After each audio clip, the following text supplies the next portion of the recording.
नमस्कार मंडळी, आपल्या आगरी किचनमध्ये तुमचे स्वागत आहे।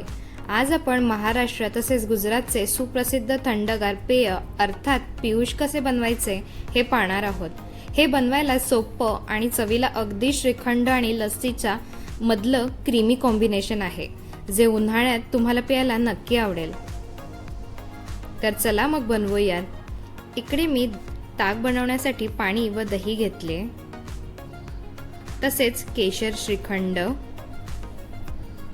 चिमूटभर मीठ, जायफळ वेलची पावडर, साखर, केशर दूध किंवा केशर सिरप, पिठी साखर,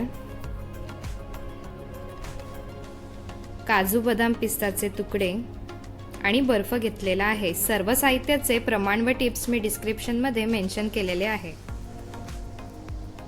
सगळ्यात आधी आपण ताक बनवून घेऊयात। त्यासाठी मिक्सरच्या भांड्यात दही,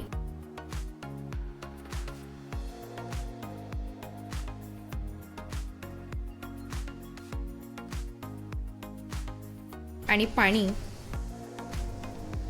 घालून थोडंसं मीठ घालून फिरवून घेऊयात। तुम्ही तयार ताकाचा देखील वापर करू शकता।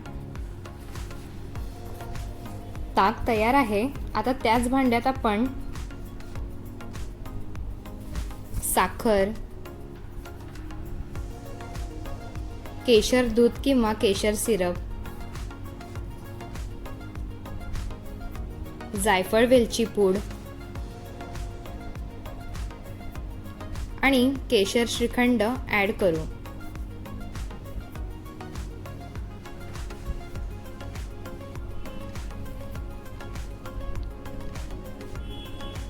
तसेच बर्फाचे तुकडे घालून 1 ते 2 मिनिटं छान फिरवून घेऊयात। हे बघा,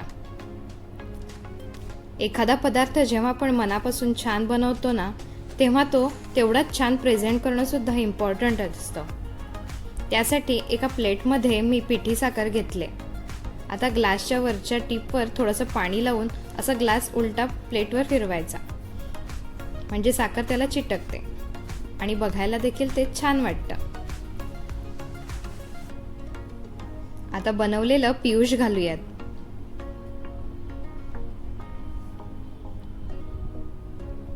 वरून काजू बदाम पिस्ताचे तुकडे घालून सजवूयात।